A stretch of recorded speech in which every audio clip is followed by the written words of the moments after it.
Welcome to the tutorials for the SONAPHONE DataSuite software. In this video, I will show you how to transfer the routes you have created to your SONAPHONE. The routes created must be transferred to a SONAPHONE to run the measurement points and collect the measurement and test data. To do this, I connect my SONAPHONE to the PC using a USB cable.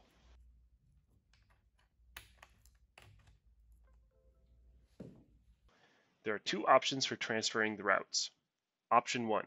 In the header of the Route Overview widget, click the button to download data to the SONAPHONE and load the data directly onto your device. Option 2. First load the route data onto your hard drive and then onto your SONAPHONE. To do this, click the Menu button and the Download Data to Hard Disk area. Now select the storage location on your PC. I put the data on the desktop. Now copy the data to your SONAPHONE. To do this, I go to the desktop, copy the file, open my SONAPHONE, go to the Routes and Import directory, and then paste the route file. The routes are now available on the SONAPHONE.